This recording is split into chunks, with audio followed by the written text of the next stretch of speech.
Hey, and welcome back to the MGR podcast, where we talk with real people about real money and real estate. I'm your host, Makai Gosman, and we got an exciting episode planned for you today. We got Rob DePiro from St. John here with us. He's going to be chatting with us a little about literally everything. We're going to be talking about AI. We're going to be talking about real estate. We're going to be talking about relationships, lead generation, everything. So we got a fun episode packed and planned and excited, and we're just excited. We're excited. So we're going to get right into it. Rob, man, how's it going today? Everything's going great, man. Yeah, Good, thank you for having me on. Oh, yeah. No, my pleasure. My pleasure. All right. So we're going to get right into it. Tell the people about who you are, where you're from, kind of where you started, and just what you're doing now. Yeah. So I'm Rob DePiro. I'm the general manager of Exit Realty specialist for brokerages here in St. John and in Halifax. Yeah. Kind of grew up around everywhere. My father was in the military. I was born and raised in Toronto. Born in Toronto. Wow. I actually grew up in Oromocto, so not far from here. So I know lots of people in Fredericton. Kind of moved around as an adult as well. I was kind of all over Canada and settled in St. John, New Brunswick. Started real estate in 2016. I started as a salesperson, as a realtor, and was really, really fortunate to have had some early success, really because I had a lot of good people that were really holding my feet to the fire and helping me. And so in 2020, I transitioned from still selling real estate, but more to the brokerage side of things, more to the leadership side of things. I really thought it was the right time to kind of start giving back. And I've always been really passionate about that. Yeah.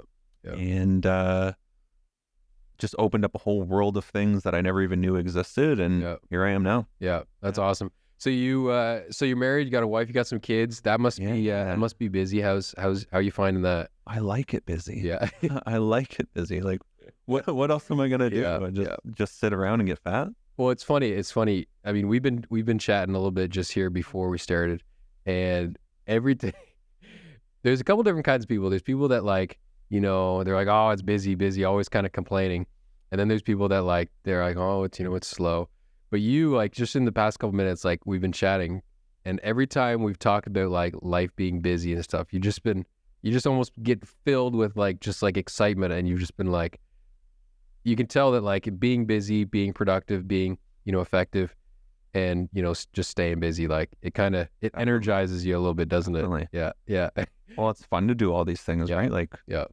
I think a lot of times too, a lot of people just kind of tell you that you should take time and you should do all of these things, and certain people are wired different ways, obviously. But it's fun to be busy. It's fun to be doing all these things, and time with family and time with business. And I mean, like you said, you're an entrepreneur, and anybody that's listening that is an entrepreneur, or maybe people that are listening that are just sitting at home and they're just man, why do I have these desires to do all these things, but I'm not doing them? It could be a good indication that maybe you're a closet entrepreneur, maybe, and you just haven't cracked out of your shell yet. And I know that I was at that point at one point where I was I had all these ideas, I had no idea how to do them, and I was always kind of told you shouldn't do them, or just focus on one thing. Yeah.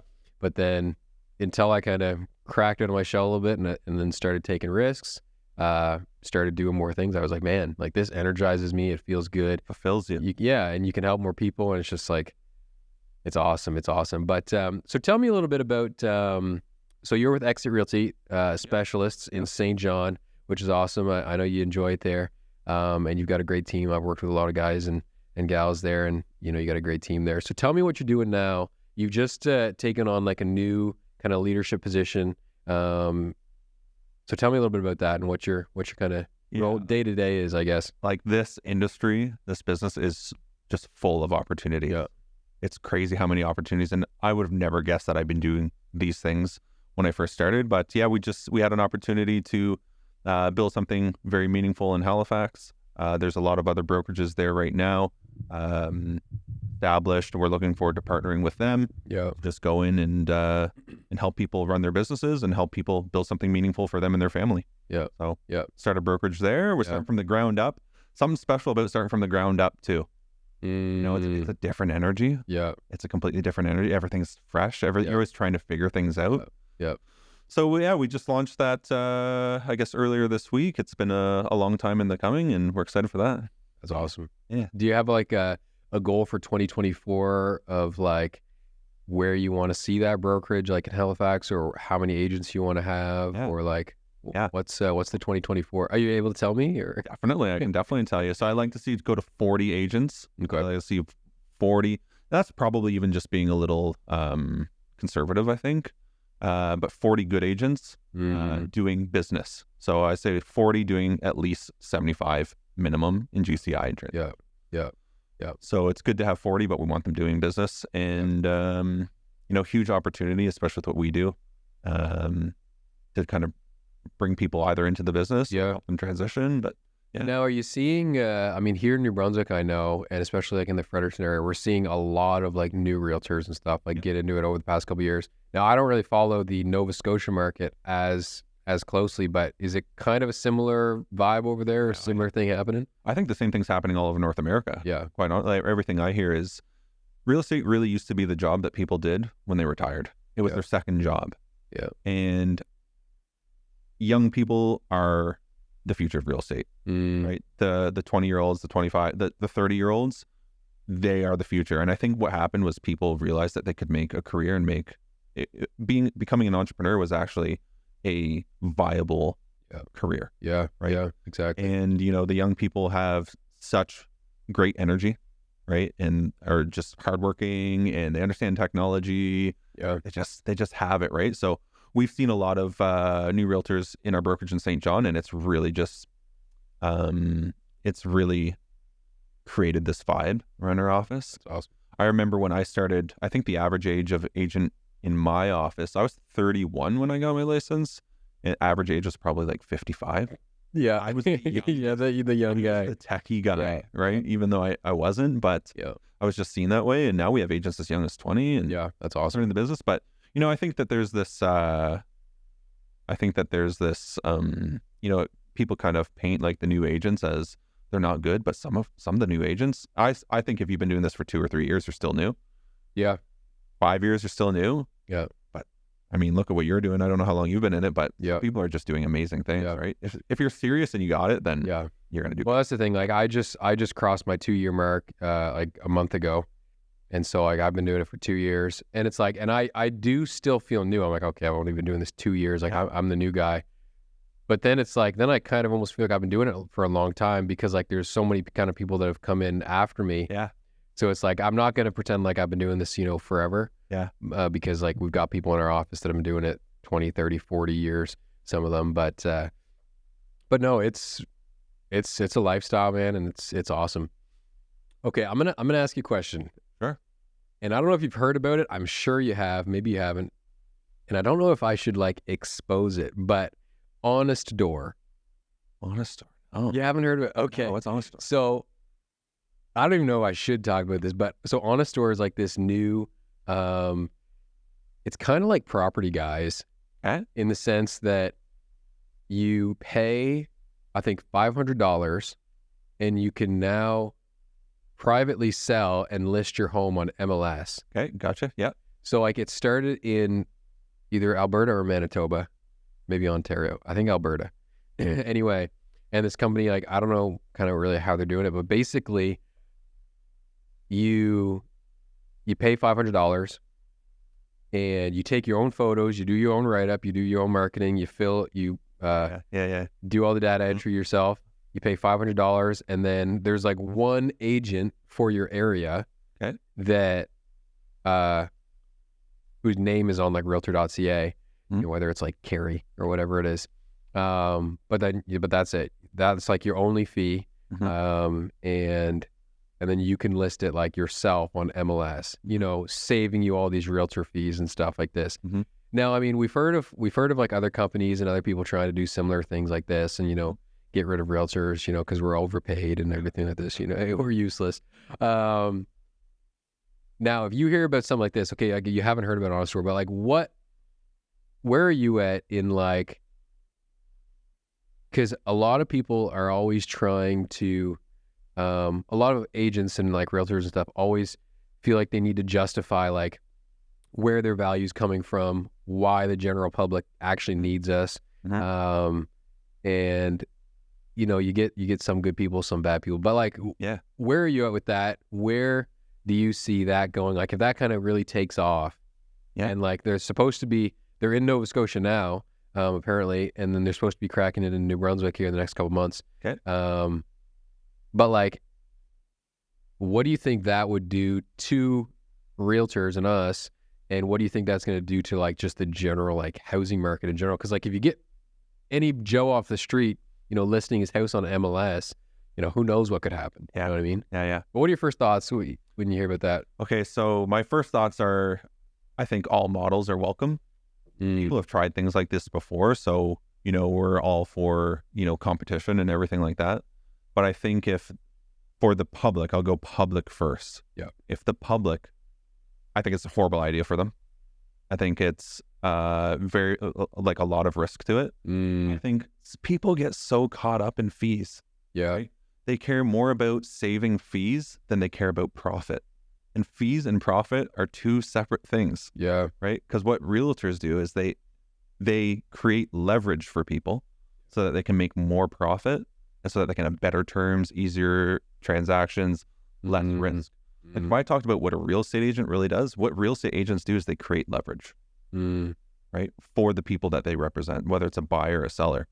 So, and you're part of a strong office. Like I know some of the people in my office, these are some of the smartest, most strategic people that I've ever met in my whole life. I'm talking like we could be in a room full of doctors and like these people are smart. Yeah. And I think there's obviously certain circumstances where people can sell their own homes, but they're not going to make more profit by selling their own home. Yeah. And I think like I had a referral for a place, it would have been last year for somebody, it came from another agent in Halifax actually. And they were going to put their house on one of these places and sell it themselves. And they did, and they got an offer, and they ended up not accepting the offer. They were kind of talking to me at the same time. And then when we put it on the market, I ended up selling it in 3 days, and they ended up in their pocket after commission making $80,000 more than they were going to sell it for by themselves. 80,000. Yeah. But there's a lot of like people don't understand the skill or the strategy or the knowledge that goes behind it, or even just making sure that it's safe. Yeah. So I think, for certain people, yes, it's great that they represent themselves. I think people get caught up in, saving fees over making profit. I always say that it's two different things. Yeah. Do you want to save some fees and do it yourself so that you can say, oh, you sold your own house, or do you want to put more money in your bank account? Yeah. You want to make more money in your bank account? Come see me. Yeah. Come see someone who's skilled. Yeah. They're going to put money in your bank account. Well, exactly. And it's like, it's all about like, everybody can't do everything. And so you got to come to a point where you're trusting the professionals to do their job. Absolutely. You know what I mean? Yeah. So like, anyway, we can dive deeper into that, but no, I wanted to know your thoughts on that. That's because good. I didn't know that. Yeah. it kind of came across my door, a couple weeks ago, and like I'd been chatting with some other agents about it, and like everybody's like panic, like, oh, it's gonna disrupt the market, it's gonna get rid of realtors, but I'm just like, I know that even myself, like if I was like a home seller, like I would just want, like selling your home, moving, all this is stressful enough, as I'm sure like from just dealing with your clients, like definitely. And so like going through that extra step of like having to take your own photos, having to do your write-up, post on MLS, and then like the skill and knowledge and strategies that it takes to just review offers. Absolutely. Like let's say you list it yourself and you get 3 or 4 offers. Like most people aren't, don't know how to negotiate those, and make sure they get the best terms with the best, price and all this and that. And so then somebody else was saying like, oh, well, I was chatting with one of the people that started the company, and she was saying that they were like, oh, if you get multiple offers, you can just go to like a law office and the lawyers will help you negotiate the offers. I'm like, I don't know anybody who's doing that around here, and if they do, they're going to charge you. Practice law. Yeah. And if they do even help you with that, like they're going to charge you a hefty fee, so there's your fees that you're paying.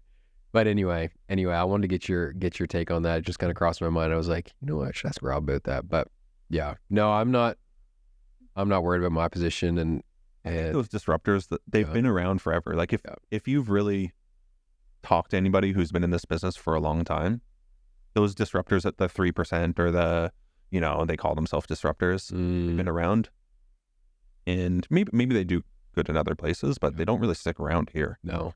But I think too, like, you yourself work with a bunch of real estate agents. Yeah. Do you think some of those realtors are better than those realtors? Right, of course. Okay. Yeah, I didn't know this. I didn't know there was a trigger. But yeah, like, I mean, some are better than the others, right? Yeah. Well, the public is not better than the worst realtor. Yeah. Like, they just don't know enough. Yeah. Right? Because I talk to realtors all the time, and like, they're coming to us for help, and we all work together and all that stuff. But I think if you're getting like a top of the line real estate agent, they're going to create so much leverage for you and help you so much and make it so easy. Yeah. Yeah. Yeah. And put more and put more money in your bank account. Yeah. So it's like, why do you have to be so prideful that? Yeah, you did it yourself. Okay. Yeah. Yeah. Good job. Yeah. Cost yourself $80,000. Yeah. Yeah. I totally agree.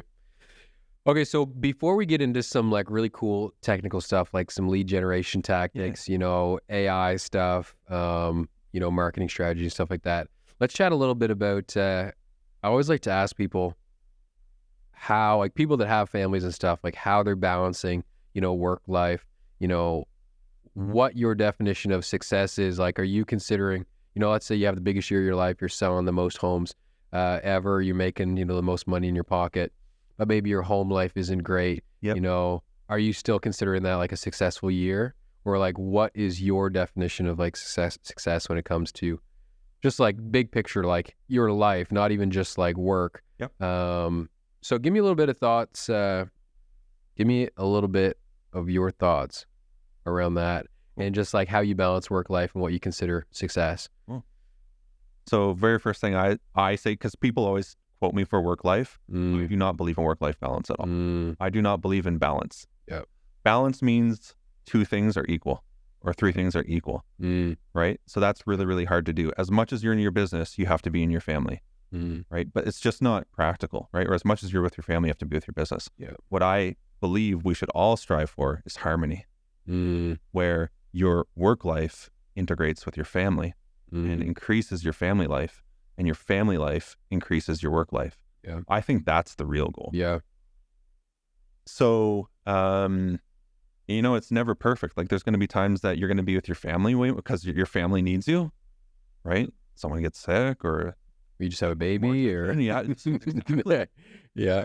Yeah. And you have to take a little time away from work, and there's going to be times where you're going to have to work 30 days in a row and leave early and come home late, and hugs and kisses. But I don't know, that's what I think. One thing that's always really helped me is honestly a calendar. I was taught, going back to, once again, mentors really, really early on, one of the best things I was ever taught is have a calendar. And they taught me like the order to put things in. Okay. Right? Yeah. Actually put things in your calendar. Yeah. So, we're entrepreneurs and we're trying to get things done, and we always put like our work stuff in our calendar. But I had someone teach me, basically, one of the best things you can do is start by putting your own time in first. So like, when are you going to go to the gym? Right? When are you going to take some time off? Like, I'm saying away from everyone, right? The time just Rob. The time Okay. guy, right? Yeah. And then from there, you put your family time in. Yeah. So I'd put like, I'd say like, I make it to 99% of all of my daughter's soccer games. Yeah. Just occasionally miss one, right? Yeah. But all that stuff goes in the calendar. Yeah. Right. And if you build it that way, then you can build your business around that. You can build your appointments around that. Yeah. So that's something that I kind of learned early on. But, I think, I'm going to say this, success to me means peace of mind, right? Putting your head down at the end of the day and knowing I did what I was supposed to do today, having that fulfillment, all the time, right? Yeah. Like, it's, success isn't really great. You accomplish your goals, but you don't feel fulfilled. Yeah. So I think that's, and it's not perfect, and, I'm not always there. Yeah. Right. And it's something I'm always working towards. And I think a lot of people would say that as well, but it's something to aim for. And I know that I'm absolutely blessed with my family because I know that every single day when I wake up, there's hugs and kisses. Yeah. And every single day when I go home, there's hugs and kisses. Yeah. And I know how rare that is. Yeah. Oh yeah. So rare. Yeah. So I'm grateful that I have that, and definitely powers me in everything that I do. Yeah. Yeah. Yeah. And to add to that too, like, I can definitely vouch for the days when my family, like at home, you know, relationship with my wife, relationship with my kids, like the days that that's the best Definitely. is like the same week or same day that like I'm just feeling great at work, something's going well. Definitely. And then like the days where work is going really well, it's just like, it just goes the other way. Yep. You know, like it's so much. And so like you say, like having that harmony, having that balance.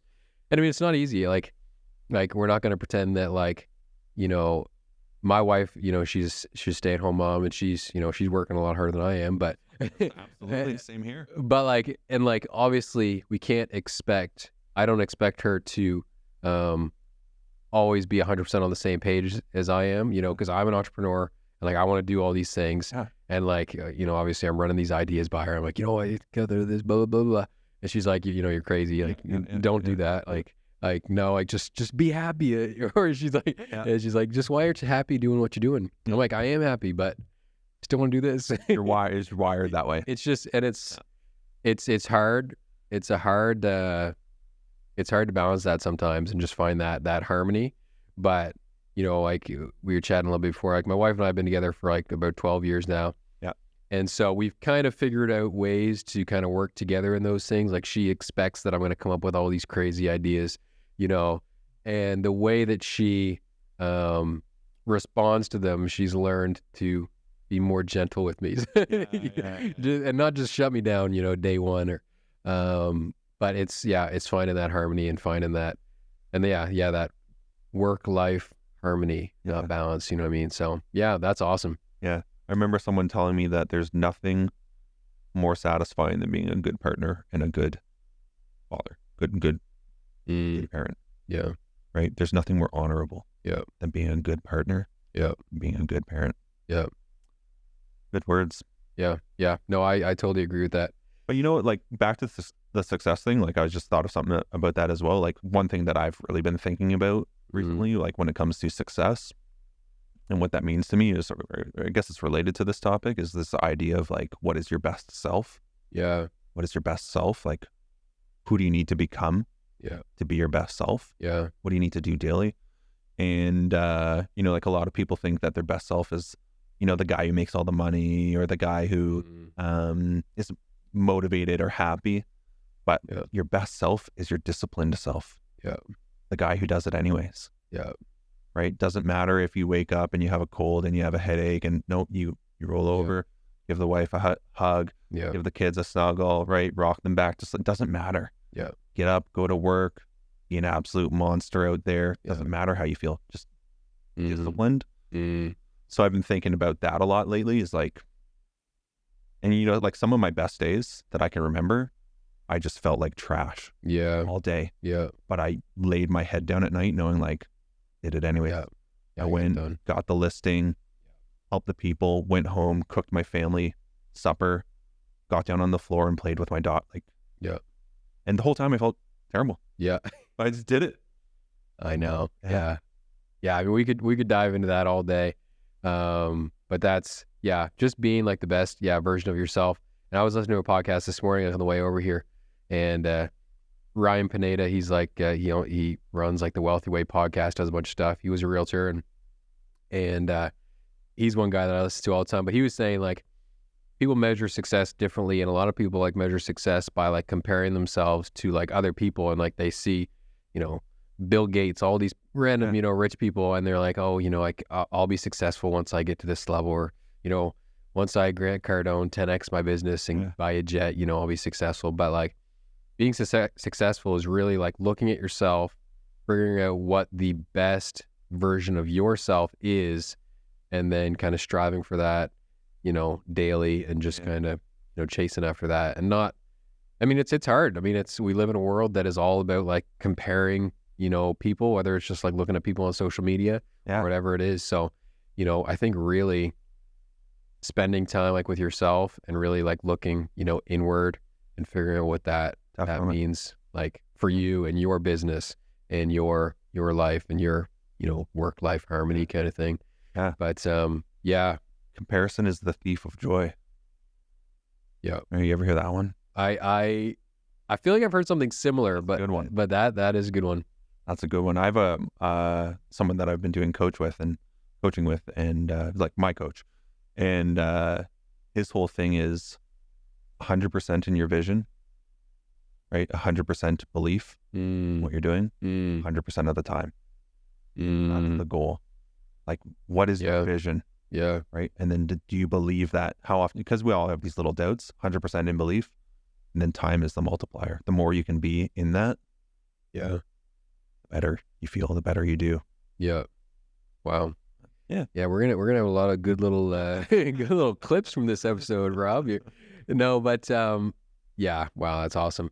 Now, tell me a little bit about that. So a lot of people too, once you get to a certain point, maybe people think that you don't need any outside mentorship to get you above that. What are your thoughts on kind of that continual mentorship? Like people look at you and they're like, oh, Rob's got it all together. He's got a good real estate business. He's got a good, life. He's making some money. He's doing this. He's the manager now at these brokerages. Rob doesn't need any more training or mentorship, from anybody else. So what are your thoughts on that? I think it's crazy. Yeah. Like, so I grew up, I love basketball. I love basketball, right? Kobe. But I love Jordan.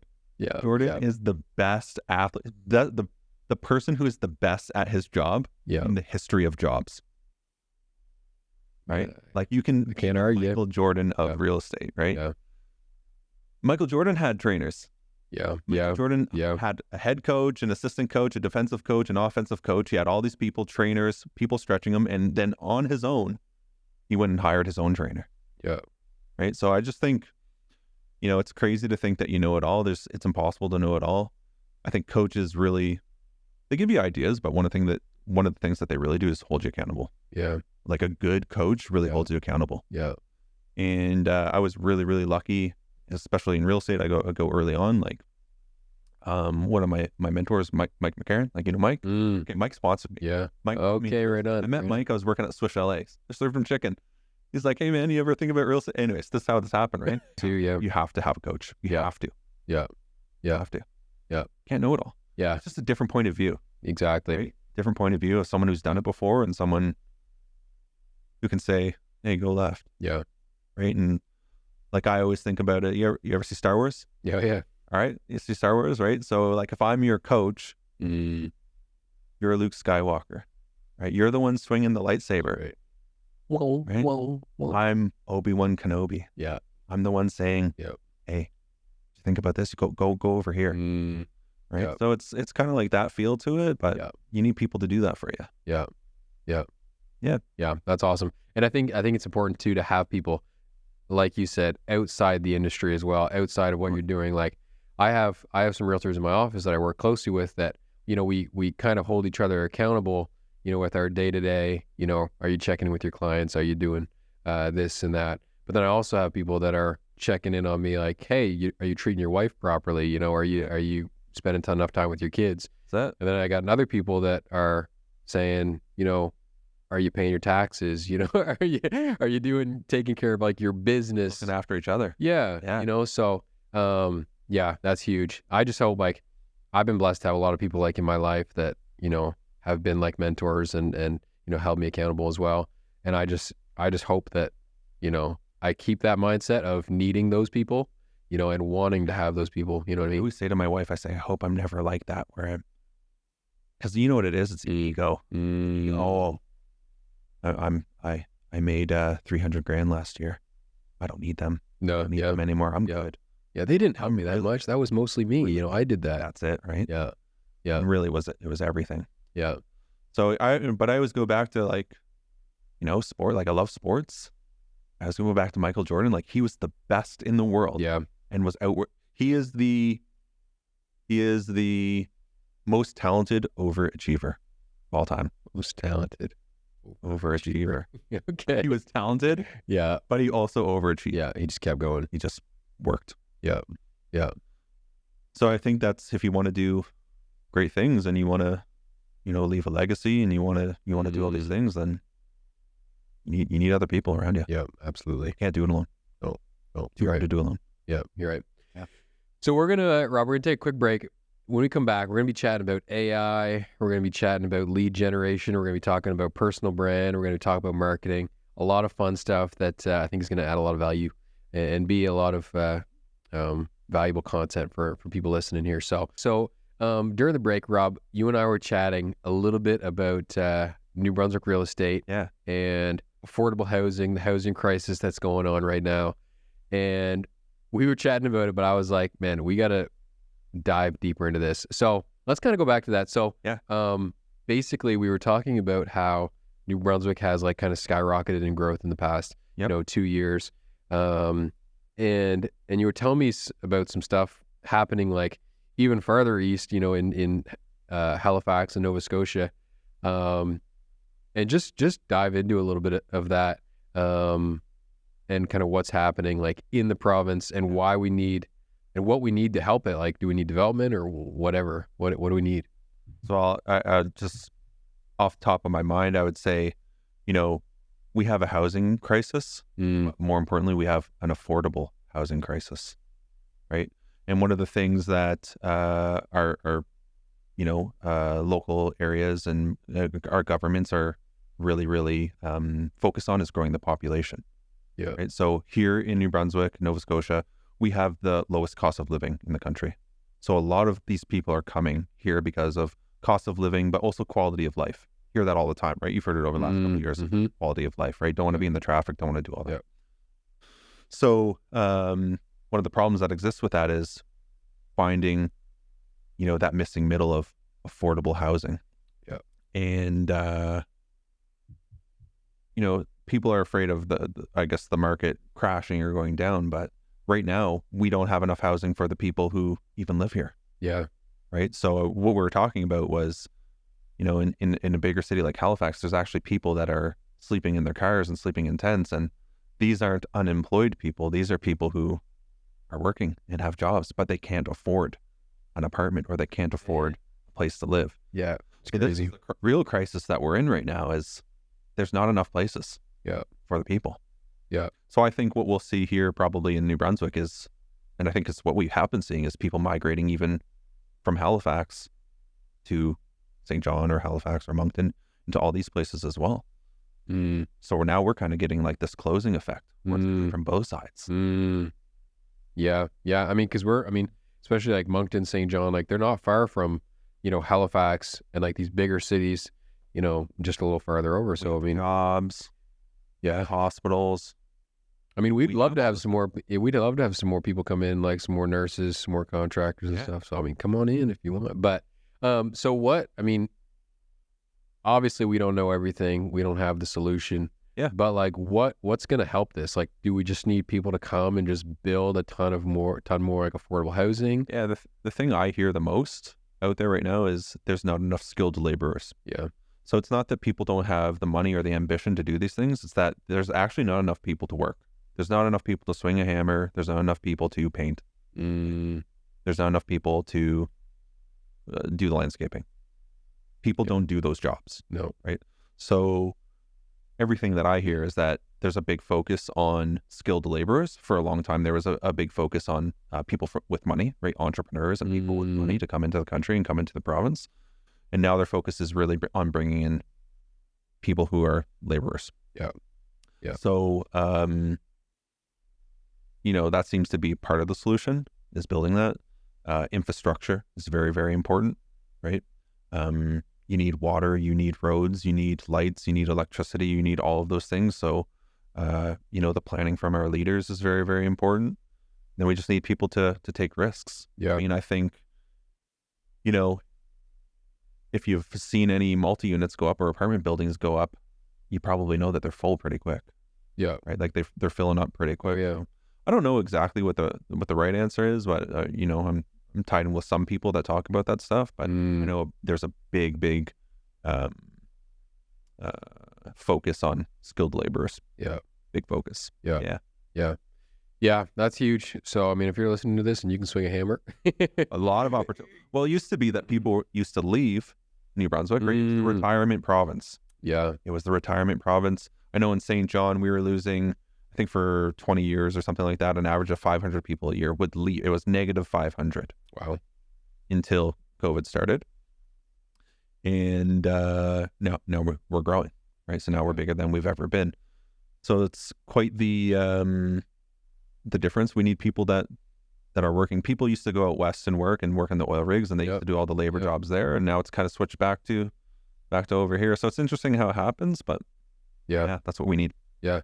We've got my brother and sister. They're living in Nunavut right now. Like, he's a teacher and his wife is a nurse, and so they're doing kind of like the traveling nursing thing. But like if we're kind of switching industries, but just in general, like everybody that's working, but like nursing, I know because my two sister-in-laws are both nurses and they've been here. It's just like, it's like a horror. It's like, it's just, they're overworked and it's just kind of like a tough environment to be in right now. Yep.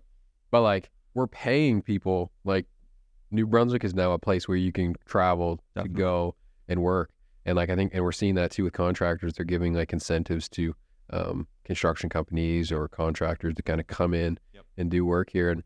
But yeah, I'm like, I love entrepreneurship. I love people starting the businesses. So like, my brother just started his own construction company a couple months back, and he's like just been super successful, just definitely way overwhelmed.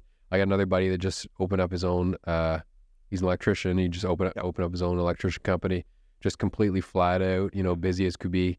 And a lot of people like, so I don't know, like, anyway, a lot of people are scared to kind of start their own businesses and in like those particular trades and stuff.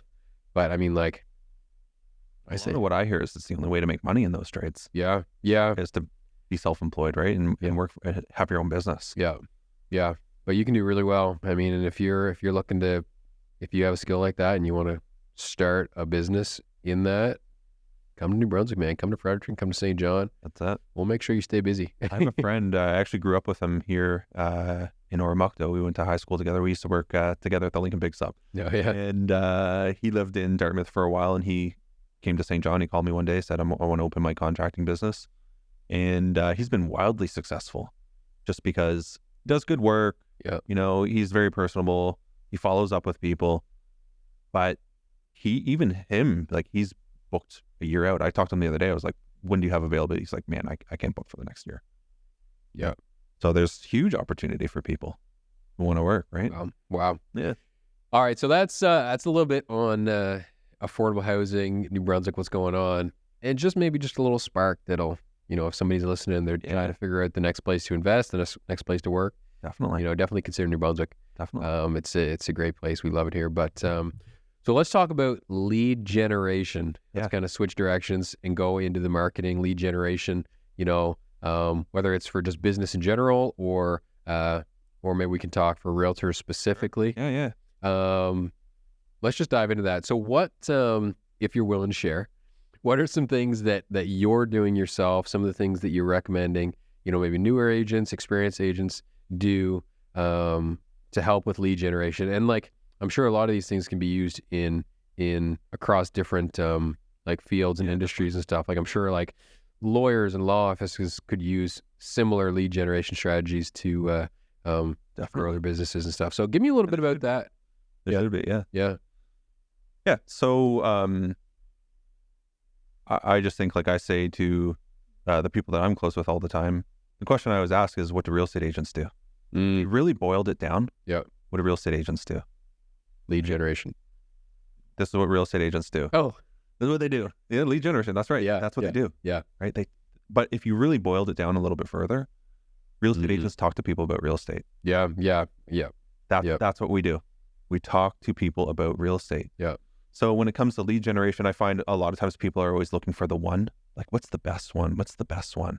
But the truth is, it should be multi-channel. Yeah. It should be multiple. And it should be a combination of the ones that bring you the most joy.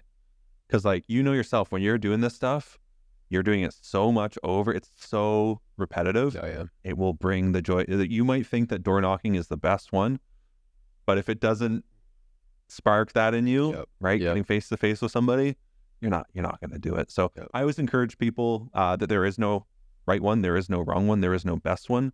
Choose the ones that bring you the most joy so that you can have fun doing them, but do them consistently and persistently. Yeah, consistency. Yeah. I've generated leads a whole bunch of different ways. Really started off door knocking. I have a soft spot in my heart for door knocking. It taught me so much. Yeah. So much. Yeah. Taught me how to stay on script, taught me how to be persistent, taught me how to have a conversation with people. But what it really did was put me in a mindset of talking to people. Yeah. What I mean by that is, like, before I started door knocking, if I was at Costco and I heard someone talking about real estate, I wouldn't really insert myself in that conversation. But if you've knocked on 1,000 doors and it's minus 30 and your skin's all dried out because it's cold and you've been shivering, and then you hear someone talking about real estate, like I remember at the gas station throwing cards at people, it just puts you in this mindset. Teaches you how to talk to people. I think anybody who has a hard time with conversation, I think that if you're self-reflecting and you think, well, I'm kind of like awkward in front of people, door knocking should be your training ground. Yeah. There's nothing better than going up to people and just starting a conversation over and over and over and over and over and over and over and over. Yeah.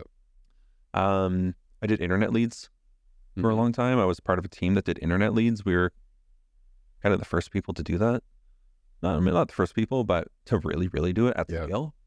And I learned a lot from doing internet leads. I started doing Facebook leads and digital leads after that, even just by my own. Had a lot of success doing that. I've done like webinars, techinars on those types of things. And I think with digital leads, it's, once again, just having a strategy. Yeah. A lot of people think that those leads are garbage leads. And there are some garbage leads. Yeah. Right. But there's garbage leads no matter what you do. You just have to have a strategy, have a script, have a plan behind it. Yeah. Social media, obviously. Like if you're in business and you're not doing social media, it's almost flabbergasting. Like there's never been a time where it's been easier to connect directly with the consumer. Yeah. Yeah. Where we didn't have to pay someone else to do it, right? Like, like even think 10 years ago, we used to have to pay to put our ads in the paper. Right? That same little post that you can do in 5 minutes, you just have to pay $200. Yeah. Yeah. Have that and hope that somebody, or, you used to have to pay to have a commercial or pay to have a spot on the radio. Like social media, there's just such great opportunities in it. Yeah. So I always say like almost everything that's good in my life has come from Facebook. Yeah. Like including meeting my wife. Like that's how I met my wife. Yeah. Yeah. But well, and to interrupt you there and kind of add on to that, before I became, an entrepreneur, self-employed, started a business, I like hated social media. Like I was like, every once in a while, you catch yourself, scrolling, but like I never like posted anything. My wife would get mad at me because I wasn't posting enough about the kids or something like this, or like, why do you never like, share nice pictures of me or something? I'm just like, because I hate it. Like, I don't think it's necessary. Like, I don't need it for anything other than to, communicate with people every once in a while. But once I started the business, and then kind of just like my mindset kind of started to shift, right? And I started seeing more people, it's kind of like when you get a new car, you don't think anybody has the car, but then you're driving around, everybody's ours all of a sudden. I started to see like business people that were successful, kind of doing what I wanted to do, like start like posting on social media. I was like, oh, maybe this is a thing. Anyway, and then I was like, oh, I still hated it though. Yeah. And like, I still like don't enjoy like posting on it. I hear you. So I was like, okay, what can I do? Like, where's the middle ground here? So that's when like I went and hired like my marketing manager, and she does, a fantastic job at, pushing all this content out and creating this content. Yeah. And yes, it's not me, but it's a lead generation organic tool that like I know is necessary to kind of help grow my business. So even if you don't like it, do it. You don't have to do it yourself. You can hire somebody to do it. but you should, I think, be the face of it a lot of times, especially if you're trying to build your like personal brand and stuff like Well, this. your personal brand is you. Yeah. That's what people are buying. Yeah. Personal brand. Yeah. That is, it's literally like I've had people ask me like, oh, how do I build my personal brand? We go through their social media and I'm like, you're not in any of your posts. Yeah. Yeah. You have to be in them. Yeah. Or at least most of them, you know, like you're either your headshot or a picture of you, or like you got to be in it, right? It's not like a clothing brand where you're just advertising like Logo. Yeah, a little logo or like a pair of pants or something like this. It's like it's you. It's you. It's literally you. Yeah. Yeah. Have you done we've done like the Ryan Serhant like personal brand training and stuff. Have you guys done that at the Exit office? No, I haven't done that. I'd be interested in doing it though. You should. We did it like in group sessions and stuff at in the office, but then I've also like done it like on my own outside and just Ryan Serhant, man, like he's wild, you know, he's doing really well, and like his big thing is like social media and like media in general and like his personal brand, you know, and growing that. Definitely. And just like how that will then organically basically just generate leads for you and whatnot. Yeah. I always say like, how is anyone going to buy or sell with you if they don't even know that you're a realtor? Yeah. How is that ever going to happen? Yeah. You're just hoping that people are just going to stumble upon, like it's almost impossible. I think too, like, cause I was like you, where I hated doing it. I never did it before. Like I didn't even set up my own Facebook account, you know, like I never posted, I didn't do any of it. Yeah. And then, once again, I was struggling. Right. And I remember I was telling a story earlier today. I was looking at another very successful real estate agent in my board. And I remember like their post came up on my feed and they were selling like a lot of houses, right? I'm selling like none. And I went and it was on Instagram and I looked and saw how many posts they had. They had like 650 posts and then I went to my post and I had like 37. And then I was like, I think there's a connection there. You got to do that gut check where you're like, okay, like this person's doing more business than me. They're obviously way busier than me. Like, can I at least beat them at something? Yeah. Like, can I at least own up to something? So I made the commitment that day to post more than I wanted to get over that 635 or whatever they were at. I was like, I'm getting over that faster than anyone's ever gotten over that. So then I started posting a bunch. Yeah. And then a funny thing happened when I started posting about real estate all the time. Started getting business. Oh, what? Crazy. Your friends saw it. They were like, oh, you're in real estate. Like, oh, you're doing really good. So I think, you know, like there's a mindset behind it too. And I think like a lot of us have been raised with good intentions, right? From our parents, we were taught these limiting beliefs from our parents. Like, you know, don't brag about yourself. Right. Don't Jimmy's too cocky. Don't do that. Yeah. And like the spirit of that is really, really positive. Yeah. Right. It's really, really positive. And you shouldn't be cocky and you shouldn't, you know, have a big ego. But if your business is yourself, you actually have to promote yourself. Yeah. Right. So it doesn't really work under this entrepreneur, you're your business, you know, facet that we're under. You have to promote yourself. Yeah. Yeah. And it has to be paired with mentorship and training. And you have to have that confidence and that promote yourself. But you should also have that continued learning and just education, you know, behind it, so that when somebody actually does finally call you, like you shock them with like the knowledge that you have and the ability that you have. You can build such a strategy around it. Yeah. But I think like I was talking to my coach yesterday and he's like, there's only 3 fears. Right? And I think there's a lot of people don't post on social because they're afraid. Like let's boil it down, right? They're afraid they're going to be judged. Right? They're afraid that they're going to be rejected, or they're afraid that they're going to succeed. Right? So all of the behavior that we have is kind of tied to those things. Like you can't be afraid of, if you're starting your own business, you can't be afraid of what other people say. You gotta just gotta go for it. So I know that's what it was for me. I was afraid, like, I didn't like the way that I looked that day, or you know what I mean, like you know, when I had hair, I didn't like my hair looked that day. You know, didn't like the way that I was, the weight I was at, or whatever. Didn't like the way I sounded on video. I still don't. I do it. It's a job. Exactly. That's why I go back to discipline. It's a job. I know it works. I do it. Yeah. Works. And I mean, even for like, I always considered myself to be like self, Confident. yeah, like self-confident. Like I never thought like, I was ugly or I sounded stupid or like I was overweight or whatever. And like, I always like thought that it was odd that people had like image issues or like lack of self-confidence around those types of things. Yeah.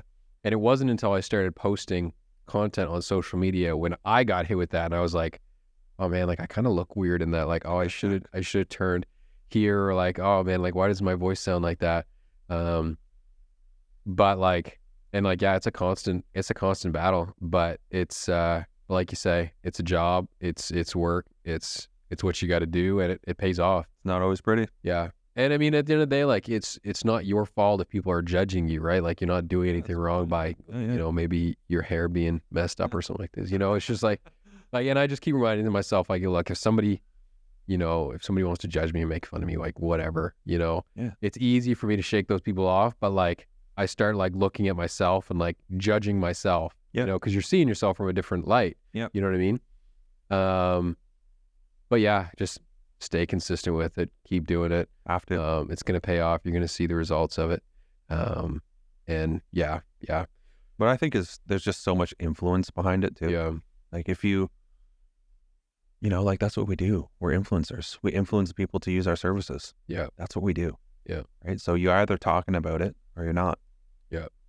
And you're talking about it, you're going to get like, this was so funny, man. I was telling this story earlier today. Yeah. Is it okay if I tell this story? Please. I was talking to the story earlier today where it was like 2019, I think. It was the first time I did a business plan anyways. I went from like, let's say like 23 transactions to 60 transactions. That was like the first like leap that I did. Wow. Right. And I hit my goals and all this stuff. And then at the end of the year, when I was analyzing my business, I found out that I did, of those 60 transactions, 48 were buyers.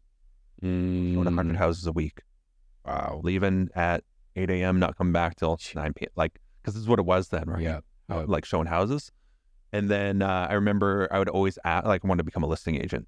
Right? Talking about the marketing again. I want to become a listing agent. And I'd always ask people in my office, how do you become a listing agent? How do you do that anyways? Right? And they'd always give me the same answers, like, like the people you sell houses to now, like they're gonna buy again, and like it'll just naturally, like those kind of answers. And I was always like, I don't think that's it. I think that's part of it. Yeah, but that's not it, right? And then I remember a mentor at a time came up to me. I'd asked this in a sales meeting, and didn't really got those same kind of answers. And he came up to me afterwards. He's like, "Hey, you want to become a listing agent?" And I was like, "Yeah, man." It's like, he's like, the question you had there was an answer to that. I was like, well, what is it? He's like, if you want to become a listing agent, you got to talk about listings. And I was like, all right, man, but like, seriously, how do you do it? No, tell me. Seriously, how do you do it? He's like, how often do you talk about listings? I was like, dang, that's a good question. So then what I started doing was all my social media was about sellers, right? Tips for sellers, steps to listing your home, seller seminars. And I went from, and what I wanted to do is I actually wanted to scale down my business, but make the same amount of money. Switch, yeah. Make the same amount of money. Yeah, okay, I wanted to do, because I was just running. So then in 2020, I went from 60 transactions to about 29, but went from 48 buyers to, I think I had like one buyer transaction that year, maybe 3, somewhere around there. Made the same amount of money. Wow. But like, like there's such strategy to all this stuff. And it took someone like saying that, but that's all it was. He was like, you want listings? You got to talk about it. He said, how often do you talk about it? How often do you ask for one? Do you have a listing presentation? Yeah. He's like, you want listings? You got to talk about it. So back to the social media stuff, like that really influenced it to me. I started thinking about that. Like, how many ways can I talk about getting listings? Yeah. I started doing that and not listings. This is like the stuff you're saying. This is the kind of stuff that I just want to like keep for myself and just not not give it. But it's like it's so simple. Yeah.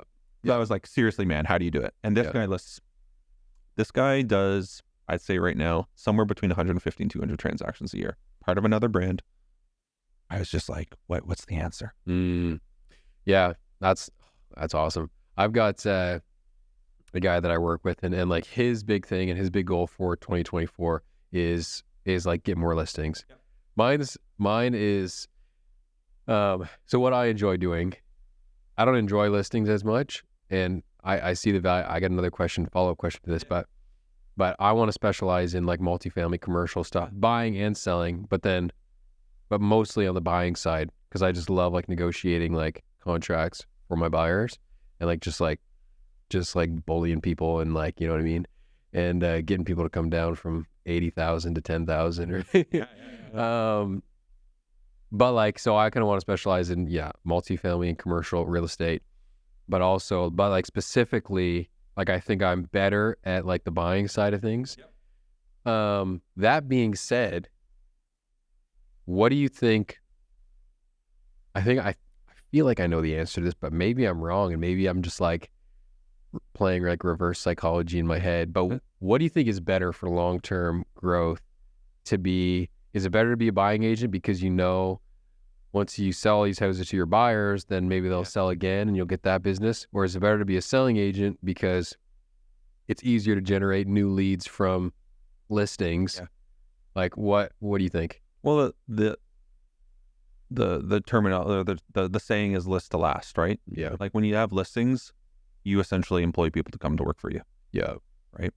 So I don't know, like maybe it's like I would just challenge your mentality on that, because a lot of people tell me they don't like listings too. Like I do hear that a lot. Yeah. And I was like that. I like that because I was just more familiar with it. Yeah. But then what I realized was the reason I didn't really like listings was because I just wasn't skilled in that. Yeah. If I'm being honest. Like, and I'm not saying that you're not. Oh no. Hey, I'm just like, I realized I wasn't prepared. I didn't have all these things. But then when I started getting listings and I had all these strategies, like to this day, I honestly believe with everything in my heart that if I get a listing, I'm going to represent the person better than anybody else. Yeah. I truly believe that. And, with the strategies and everything that I've learned over time. Yeah.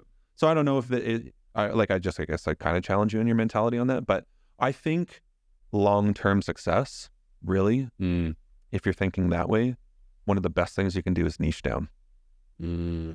Niche, right?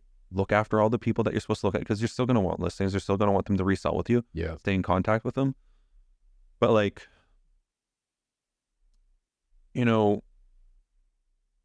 there's not enough specialists out there. Right? There's not enough, like, if you're buying a multi-unit, Micaiah is the best at it. Right? So I think if that's what you're really passionate about, and I have these conversations with other people too, if it's really what you're passionate about, niching down is one of the best things that you can do. Yeah. Right. And I think a mistake, and the same in marketing, right? Yeah. Is a lot of people just try and go too big because it's a mindset of scarcity mindset. What if I don't have it, right? But if you have a mindset of abundance, and you just know that you are the specialist in what you do and no one is better than you, what are they going to call? Like, who are you going to call? They're going to call you, right? So whatever it is, but I don't know. Yeah. I'd make all my social content around that. Yeah. Have you ever heard of answerthepublic.com? No, I don't think so. Oh. Is it kind of like on a store? No. No. Answerthepublic.com. So this is what answerthepublic.com is. So there's search engines out there, right? Yeah. People use like Google as a search engine. People use Bing. People use YouTube. Those are essentially search engines that have a bunch of information on it, right? So what Answer the Public is it compiles all of the answers based off of the keywords that you put on what people are searching for, and tells you what they're searching for most in that. But what I mean by that, I don't know if I explained that right. What I mean by that is, like, let's just say you put people search for homes in Fredericton on Google, right? Well, there's words that are populated after that. There's different variations of that, and there's the problems that they would look for in that. And we're talking about niching down again, right? Yeah. So if you're talking about buying multi-units, like you would type in buying multi-units, and you would find out all the fears around buying multi-units. How do you find out the things that people are searching, all the things that we take for granted, right? Yeah. Because we just assume that we know the answers. Yeah. Then you make all of your social content around that. You can create libraries around that, right? You could do a whole podcast and cut it down. And then anytime that somebody's has questions about buying a multi-unit in Fredericton, you have a bunch of specialists around or whatever, just send them a video. Strategy, but like, I like it. so people are doing that. That's actually how I found out about the homeless people in Halifax, because that was the thing that came up. Oh, really? That's how I found out. Oh, I typed in homes in Halifax, came up a bunch of articles about homeless people in Halifax. Yeah. So the person who makes their content around that. Yeah. Yeah. In that crisis. Yeah. Now, are you using ChatGPT every day? I'm using ChatGPT every day. ChatGPT 4, yeah. Definitely. Yeah, okay. So AI, yeah, artificial intelligence, we're seeing a lot of weird stuff come out of it. We're seeing a lot of good, useful things and tools come out of it. What are you using it for? What are some things that maybe people should look out for and or just kind of look into, maybe we can talk about like the Opus and like ChatGPT, how it's, helping you make things, scale your business up, make things more efficient, whatever it is. What are you using AI for? Okay, so I'm super opinionated about this. Super opinionated. Get ready. So what I love about AI is that it's leverage. Like there's certain ways that you can create leverage, and code is one of them. So automation, artificial intelligence is one of them. And if anyone's listening to this right now and they have not hopped on the AI train yet, this is their invitation to do that. Do it right, like right now. Yeah. And this is why you have to do it right now. There's this fear out there that AI is going to replace people. Yeah. And that's the fear, right? It's going to replace people. AI is never going to replace people.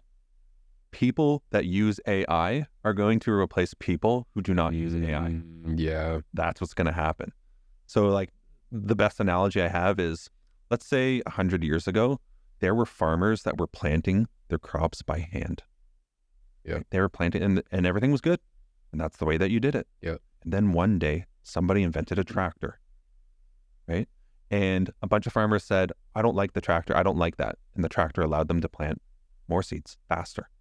Right? Now, some of those farmers went and learned how to use a tractor, right? And some of them didn't. Right? Yeah. And the farmers that learned how to use the tractor produced more crops. Yeah. So then what happened was some people did not jump onto that, right? And they either, went out of business or probably had a hard life, we could assume. And then some people decided, now I'm going to learn how to use a tractor. But they were so far behind the people that already knew how to build a tractor that they were trying to catch up. Yeah. Well, the same thing with AI. Yeah. It's the same thing as a tractor. It just allows you to produce more at a higher scale. Yeah. So if you're not on AI, hop on it right now. Because the people that are using AI are going to be so skilled at using it in 10 years. They're just gonna outproduce everybody. Yeah. Yeah. So it's like the old people you see walking around that still have like the iPhone 3 or the iPhone 4. It's like they feel like they're way ahead. Yeah. But then it's like now we got the iPhone 15 Pro Max coming out. And like it's just, wherever it is in the next year there's gonna be something else. Yeah. And leverage. Yeah. That's what it is. Yeah. Have you heard of the jet business? No. So the jet business is like this, it's like a business, this guy that sells jets, like private jets. And his big thing is, obviously, jets are expensive. Buying a private jet is not free by any means. But he says it's a leverage thing. And the thing is leveraging is your time. Definitely. Because it's like you can jump on your jet, you can fly wherever you need to go. So much quicker, so much easier, and you have so much more time. And you're also going to use it more to get where you need it anyway. And so obviously you have to have, some money behind you. Yeah. But like he said, once you get to that point, and then once you buy a jet and you can leverage your time to another level, he said, it completely changes people's businesses. Wherever you want, when you want to go there. Yeah. You can eat while you're doing it. You don't have to drive. Yeah. You can work from your computer. Yeah. So I don't know. I think it'd be cool to have. I don't really love flying, but I think it'd be cool to have a jet one day. It'd be all right.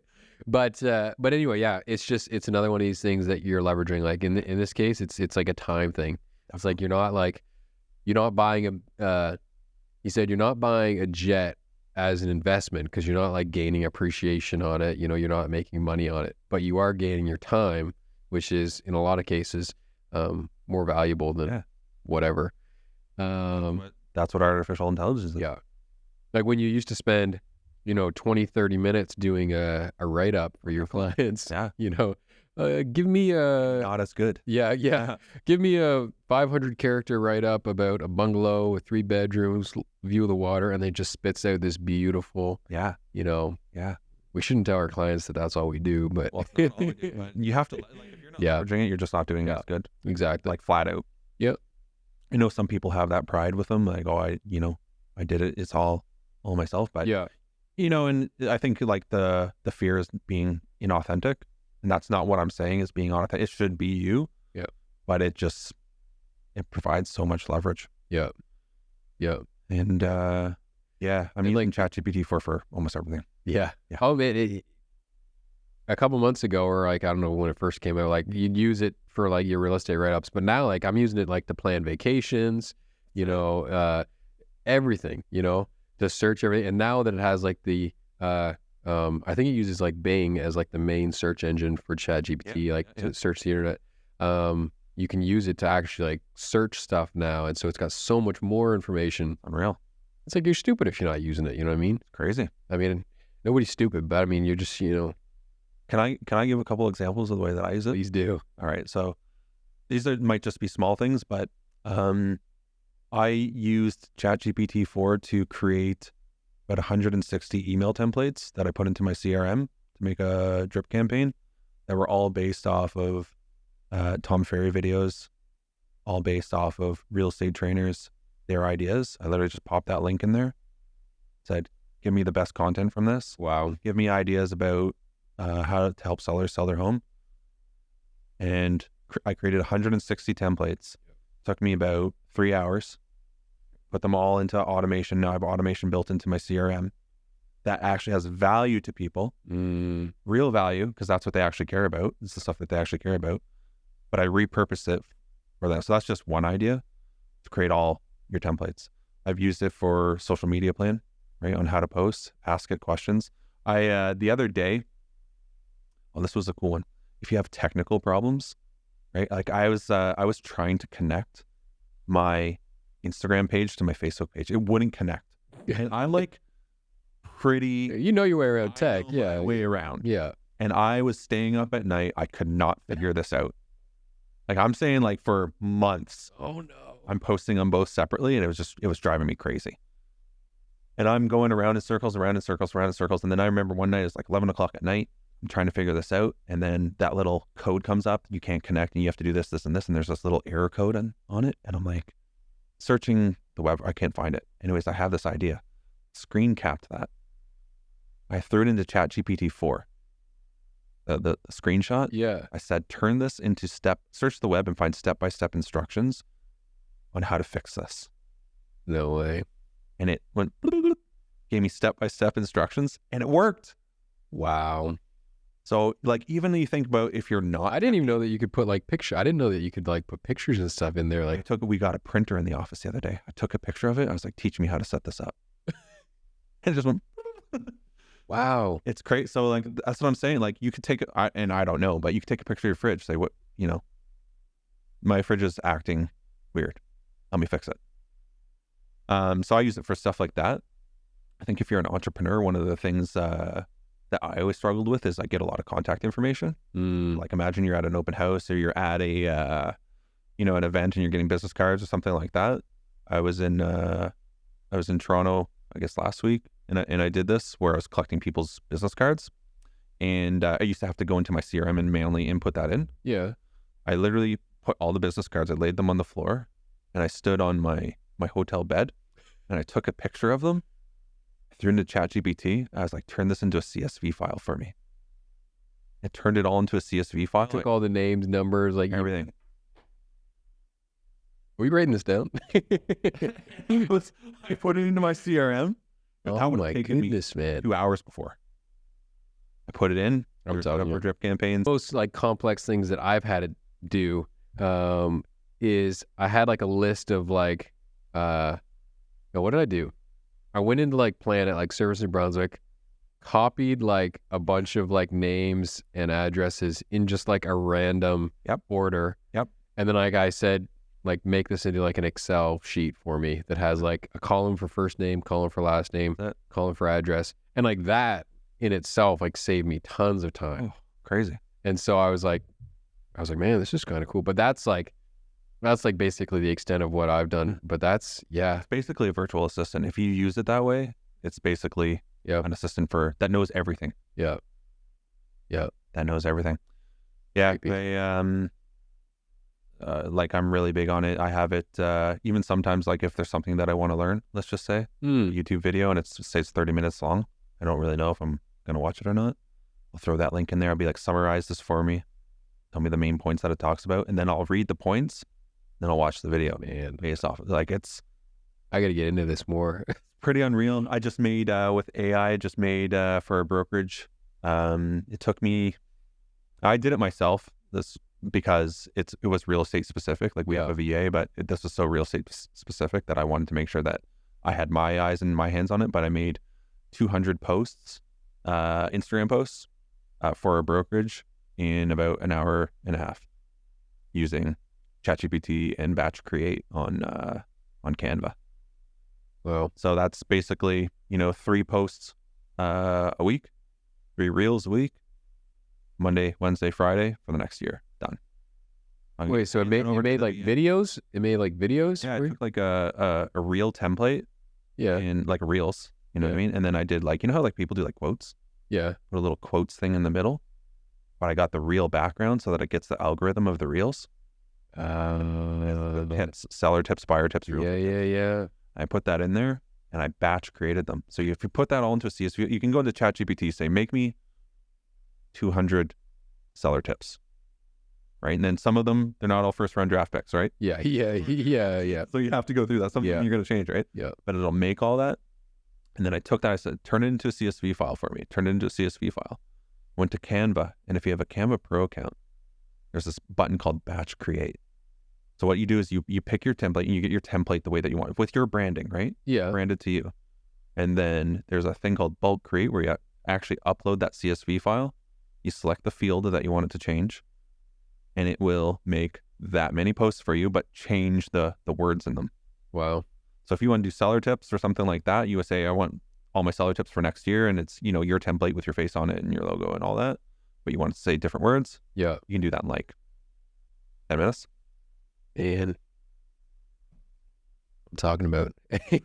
Man. Crazy. So long story short, I mean, all we're saying is you got to get on the AI train. Have to. Yeah. Because I mean, if you're somebody and that's the thing, like if you're somebody that's doing this exact same thing without AI and maybe you were hired by a digital marketing company to make 3 reels a week or something like this. But then you got somebody who can make 200 in a 10th of the time that are still like, they might not be like as handcrafted, but I mean like it's still there. A lot of them are still super creative and super well put together. Very. Pick through the 200, maybe only get 30 out of the 200. Even that, you're still saving hours and hours of work. But I think if you're in marketing, you have to. Yeah. And I know there's a lot of AI scheduling and calendar apps and stuff out there as well that are pretty effective. But I haven't. Yeah, I'm gonna have to go home right now and just turn my computer into all things AI. It's unbelievable. I've used it for maybe like a difficult conversation. I've used it as like a confidant. I'm having a problem with this person. I really care about them. Here's what's going on. It's really important to me that I'm empathetic with them. How do I say it? How do I say this? And not perfect, but give you some ideas. Or I used it the other, here's a good one talking about lead generation. Scripts are so important. Yeah. What you say is so important. Yeah. The top salespeople, sales is the king skill. Yeah. Sales is how you make people feel by the words that you use. Yeah. That's what sales is. There's something called neuro-linguistic programming. And neuro-linguistic programming is basically our words have effects on what we do our own words have effects on us. They have effects on other people. So if you understand this, then you can leverage this. So it's called neurolinguistic programming, where basically I'm saying the words that to make us come to an agreement. Yeah. Right? Yeah. Programming you to agree with me. Yeah. To get the sale, right? And you have to do it ethically and all that stuff. Yeah. So I was having a hard time coming up with some lead generation ideas on how to really start this conversation that I was having. Yeah. And I was working with a bunch of realtors, and I was like, research neuro-linguistic programming. Come up with it was like 20 opening questions that I can ask people in an Instagram message. And it researched neuro-linguistic programming, and it gave us all these great responses. So if you're doing sales by chat on Instagram and you're just connecting with people, selling services or selling whatever, connecting with people, and it uses this strategy. Now I can never know, if I get a text from Rob, I never know where it's going. Oh man. But yeah. I really believe in keeping it personal too. Yeah. Right. Oh yeah. And that's the risk with it. Yeah. Is sometimes people do feel like that. Yeah. Sometimes I use it for a chat because I actually care so much. Yeah. That's the other one. I care so much that I would use it, and I just couldn't find the right words. But if it's something personal, I just think it's got to be from you. Yeah. It's got to be personal. Yeah. Yeah. Yeah. I mean, one thing I loved, I love cold calling, and I don't do a ton of door knocking. But I enjoy cold calling. I mean, it doesn't make me bubbly in the morning when I wake up and I'm like, I'm going to call a bunch of people, but I don't mind doing it. And it's been an effective, lead generation kind of thing that I've used anyway. And I've also thought about eventually getting to the point where I hire an assistant, but I'm not at the point where I trust anybody to talk to any of my clients that aren't me. And not because I don't think that anybody else can do a good job, but because I value that relationship and that kind of personal connection so much. And I don't trust somebody to say something the exact same way that I would want them to say, you know what I mean? Yep. So, but I think having those first kind of conversation starters, gaining all those, prospects, leads, whatever they are, and then kind of diving into that one-on-one kind of conversation. Yep. I don't think there's anything wrong with maybe sending out a bunch of emails or doing a bunch of cold calls that are scripted, like you say, or maybe AI generated. Yep. And then kind of getting into that, personal kind of, like you've been talking about. But we were just talking about, the king's skill is sales. And salespeople are trained. Everyone that I know that's, I'm saying, elite at sales, elite at it, they all know what they're going to say. That door opens. Yeah. That's why they got 5 openings that are tested by science. They know how to, when the conversation is going sideways and they're sitting at the kitchen table with us out, they are elite at bringing it back and adapting it, and they are elite at closing. And that's learned. That's not, I'm just nice, right? There's a skill to that. Yeah, man. That's neurolinguistic programming. Yeah, that's one thing that I didn't come from a sales background in the slightest, and I've learned a lot over the past couple of years of seeing some good salespeople that are good and genuine, but just saying the right things to make people, you say, make people feel comfortable and make people trust you. And it's not a lot of people think that salespeople are slimy or whatever it is. I wouldn't say that salespeople have a good rap. I don't, maybe you think differently, but the exact opposite. But I think sales is the most noble job. I think it is too, now that I'm in it, but I don't think people from the outside looking in think, I just don't think, anyway. Because you know what it is? It's the one bad story. Yeah. It's the one bad story that paints us all with the same brush. Yeah, well, exactly. I use cops as a, there's a lot of awesome cops out there. Yeah. Right? Yeah. One cop goes and beats someone up or whatever. Exactly. And that's all you hear about. And you think all cops are the same thing with sales, right? I always say, this is my opinion, is with realtors, I would say 80% of them are average. They're they're good, they're okay, they're not, nothing special, nothing bad, nothing good. They're good. They're good people. Yeah. All that. 15% of realtors, best people you ever met in your whole life. Yeah. Like they are giving, they are skilled, Yeah. they are working on their craft, they are helping people. Yeah. They're very serious. 5%, me probably less than that really, do not belong in the industry. Yeah. They're in for the wrong reasons. Yeah. But for some reason, Yeah. those are the stories that we tell. Yeah. Those bad experiences. And if you really looked at it objectively, it really doesn't happen that much. But anyways. No, you're totally right. Like I totally agree with you. But like, and like you say, it's like it's those bad stories that get passed around. It's not the good ones that are getting passed around. Like, oh, I had the best salesperson ever. Yeah. You know.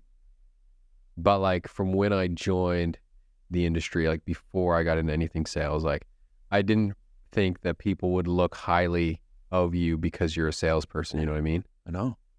We got to change that. We got to change that because like because like I love it, and like seeing it from a different perspective now, like it's just like, you know, I love working with the salespeople like that I'm with. But yeah, that's the difference between like good, skilled, highly trained salespeople, like going into a conversation, knowing what you're going to say, but not knowing when you're going to say it. Yep. Or like Active listening. Yeah. Exploratory questions. Yeah. Discovery questions. Learning what they really need. They think they need something, but you're really listening. Yeah. Yeah. It's like you need this. I just had a guy do a new website for me. Yep. And he was absolutely amazing. We had these like, we call them like discovery sessions. Yep. Where like I was like just spitting out all this stuff about like what I wanted, what I needed, what I thought I needed, what I thought I wanted. And he was just incredible at like the active listening and coming up with like solutions and like asking me questions that like I didn't even think that I hadn't even considered. So it resulted in obviously, you know, a great, you know, great website, great, you know, relationship there. Yep. But like it's those types of people that, you know, those that 15% of good like salespeople. Like he's a salesperson. Yeah. Right. He offers a product. He offers a service. Yeah. But great salespeople are really good at asking questions. Yeah. And just listening. Yeah. And really listening. Yeah. And I think that's one thing I got to work on too. Like, honestly, like I wouldn't say that you can ask my wife, but I wouldn't say that I'm the best, like active listener. Just because, you know, I like to chat, I like to share, whatever it is. Yeah. But like, that has a mindset of like taking, even if it's just like 1 or 2 extra seconds to just like actually listen and maybe just think a little more before you say something, you know what I mean? That's it. But yeah, these are all strategies and things that we're constantly working on, and that if you're a salesperson, if you're a new realtor, even if you're a business person, you know, that's maybe not salesy, but you're trying to promote your brand, like these are all things that you can use, and strategies that can, you know, help you. Story. Oh, please, please. Oh yeah. So I was coaching a group of real estate agents, but one in particular. And we had this house in our area that was for sale by owner. It's for sale by owner for, let's say this is over a month, right? Yeah. And realtor after realtor after realtor would come to me and tell me that they were going to go try and get this listing, right? Try and get this listing for the sale by owner, right? Yep. And they would come in and they would say how they were the best and they were going to do this and they're going to get them this money and they're going to do this. And they would come back and they would tell me all these things and they would leave without the listing. And then finally, one person came up to me afterwards. She's like, how do I going to get this listing? And I was like, you know what? I bet you no one's ever asked them where they're going to go.